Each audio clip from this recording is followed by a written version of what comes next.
Hello, ഇന്നത്തെ നമ്മളുടെ special idli ഉപ്പുമാവാണ് കേട്ടോ. ആദ്യം തന്നെ ഇഡ്ഡലി എടുത്ത് അതിനെ ചെറിയ ചെറിയ കഷ്ണങ്ങളാക്കി അല്ലെങ്കിൽ ചെറിയ പൊടി രൂപത്തിലാക്കുക.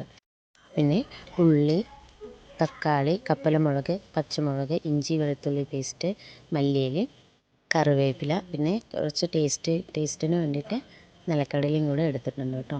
ആദ്യം ചട്ടി ചൂടായ ശേഷം എണ്ണ ഒഴിച്ച് അതിൽ കടുക്, ജീരകം ഇട്ട് പിന്നെ ഉള്ളിയിട്ട് തക്കാളി, പച്ചമുളക്, കപ്പലമുളക്, കറിവേപ്പില എല്ലാം കൂടി ഇട്ട് നന്നായി ഒന്ന് വഴറ്റി വരണം.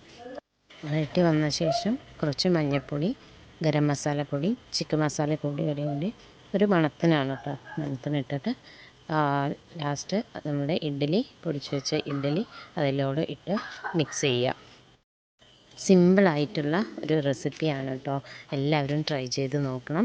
നമ്മൾ ഉണ്ടാക്കി കഴിച്ചു കഴിഞ്ഞ് ബാക്കി വരുന്ന ഇഡ്ഡലിനെ കളയാതെ ഇങ്ങനെയൊന്ന് ട്രൈ ചെയ്ത് നോക്കുക.